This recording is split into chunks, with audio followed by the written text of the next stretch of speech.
नमस्कार। आप देख रहे हैं बिहार प्राइम 24, बिहार की आवाज़, देश दुनिया की पहचान। आज हम लेकर आए हैं बिहार की 25 बड़ी और ताज़ा खबरें, राजनीति से लेकर विकास तक, जनता की आवाज़ तक। तो चलिए शुरू करते हैं आज की प्रमुख खबरें। बिहार विधानसभा चुनाव को लेकर प्रशासन अलर्ट मोड में है। नकद, शराब और ड्रग्स की तस्करी रोकने के लिए सीमावर्ती इलाकों में चौकसी बढ़ा दी गई है। हर वाहन की सघन जांच की जा रही है ताकि चुनाव निष्पक्ष हो सके। सोशल मीडिया पर आपत्तिजनक पोस्ट डालने वालों पर पुलिस की कड़ी नजर है। अब तक 135 अकाउंट्स को नोटिस भेजा गया है। चुनाव आयोग ने साफ कहा है कि गलत सूचना फैलाने वालों को जेल का रास्ता देखना होगा। पहले चरण के नामांकन की प्रक्रिया पूरी हो चुकी है। 121 सीटों के लिए उम्मीदवारों ने पर्चा दाखिल किया। अब 20 अक्टूबर तक नाम वापसी का समय रहेगा और सुरक्षा एजेंसियां पूरी तरह सतर्क हैं। महिलाओं के मतदाता पंजीकरण में गिरावट दर्ज की गई है। सीमांचल और चंपारण में महिला वोटर घटे हैं। आयोग ने विशेष महिला पंजीकरण अभियान चलाने का निर्देश दिया है। निर्वाचन आयोग ने सुप्रीम कोर्ट में हलफनामा दाखिल कर कहा कि बिहार की मतदाता सूची पूरी तरह पारदर्शी है। प्रत्येक नाम की 3 स्तरों पर जांच की गई है ताकि कोई त्रुटि न रहे। एआईएम प्रमुख असदुद्दीन ओवैसी ने ग्रैंड डेमोक्रेटिक अलायंस बनाया है। ये गठबंधन 64 सीटों पर लड़ेगा। ओवैसी ने कहा कि बिहार में जनता को तीसरा विकल्प देना अब जरूरी हो गया है। महागठबंधन में सीट बंटवारे को लेकर बातचीत लगभग तय है। वीआईपी को 15 और सीपीआई-एमएल को 20 सीटें दी जा सकती हैं। कांग्रेस और आरजेडी के बीच अभी अंतिम सहमति बाकी है। प्रधानमंत्री नरेंद्र मोदी को बेरोजगारी और मतदाता सूची विवाद जैसे मुद्दों पर विपक्ष के हमलों का सामना करना पड़ रहा है। विपक्ष इसे बड़ा चुनावी मुद्दा बना रहा है। बीजेपी ने आरजेडी पर हमला बोलते हुए कहा कि अपराधी परिवारों को टिकट देना नए बिहार की परिभाषा नहीं हो सकती। अमित शाह ने दावा किया कि जनता अब विकास और रोजगार को प्राथमिकता देगी, न कि जातिगत राजनीति को। उन्होंने कहा कि बिहार अब अपराध मुक्त युग में प्रवेश करेगा। चुनाव आयोग मतदाता रजिस्ट्रेशन प्रक्रिया को और आसान बना रहा है। अब ऑनलाइन माध्यम से नाम जुड़वाने या सुधार करने की सुविधा दी जाएगी। आयोग का लक्ष्य है कि कोई भी योग्य मतदाता वोट से वंचित न रहे और मतदान प्रतिशत 75% से ऊपर पहुंचे। बिहार विधानसभा चुनाव 2 चरणों में होंगे। पहला 6 नवंबर और दूसरा 11 नवंबर को।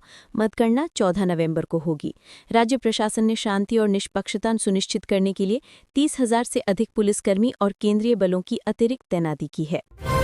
शराबबंदी एक बार फिर चुनावी मुद्दा बन गई है। विपक्ष इसे विफल नीति बता रहा है, जबकि सरकार ने कहा कि इस कानून से समाज में बड़ा सुधार आया है। मुख्यमंत्री नीतीश कुमार ने कहा कि शराबबंदी महिलाओं की सुरक्षा और पारिवारिक सम्मान से जुड़ी नीति है, इसे कमजोर नहीं किया जाएगा। एनडीए में सीट बंटवारे का फॉर्मूला तय हो गया है। बीजेपी और जेडीयू दोनों 101 सीटों पर लड़ेंगी, जबकि बाकी सीटें छोटे सहयोगियों को दी जाएंगी।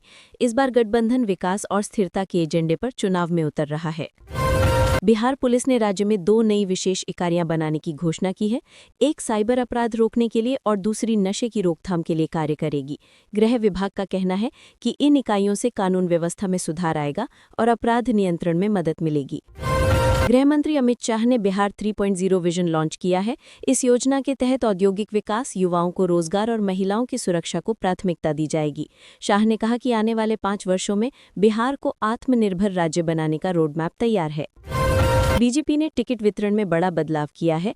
कई पुराने चेहरों को हटाकर इस बार युवा और नए उम्मीदवारों को मौका दिया गया है। पार्टी का मानना है कि नई ऊर्जा से जनता में उत्साह पैदा होगा और संगठन मजबूत बनेगा।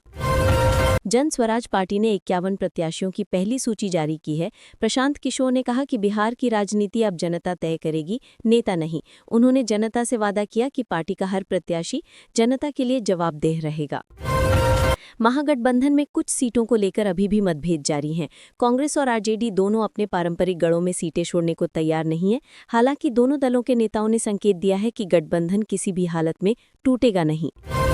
चुनाव आयोग ने बूथ लेवल एजेंट्स को हर मतदाता से संपर्क करने का निर्देश दिया है।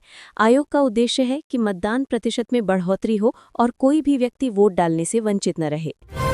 कांग्रेस सांसद तारिक अनवर ने तेजस्वी यादव को महागठबंधन का मुख्यमंत्री चेहरा घोषित करने की मांग की है। उन्होंने कहा कि बिहार को स्पष्ट और युवा नेतृत्व की आवश्यकता है, जो जनता के विश्वास पर खरा उतरे। मुख्यमंत्री नीतीश कुमार ने बेरोजगार युवाओं के लिए नई सहायता योजना का ऐलान किया है। इस योजना के तहत योग्य युवाओं को मासिक भत्ता और मुफ्त स्किल ट्रेनिंग दी जाएगी। योजना का उद्देश्य युवाओं को आत्मनिर्भर बनाना है। कई प्रत्याशियों ने अपने हलफनामों में करोड़ों रुपए की संपत्ति का खुलासा किया है। कुछ उम्मीदवारों की संपत्ति पिछले चुनाव की तुलना में कई गुना बढ़ गई है। इससे मतदाताओं में नेताओं की ईमानदारी को लेकर बहस शुरू हो गई है। दल बदल का दौर जारी है। आरजेडी और जेडीयू के कई विधायक अब विपक्षी दलों में शामिल हो रहे हैं। इससे चुनावी समीकरण पूरी तरह से बदलने लगे हैं और कई सीटों पर मुकाबला दिलचस्प हो गया है।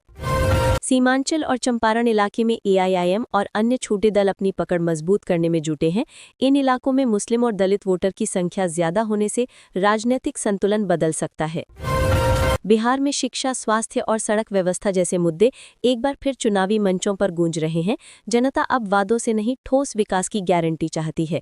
उम्मीदवारों पर दबाव बढ़ गया है कि वे सिर्फ भाषण नहीं, योजना लेकर आएं।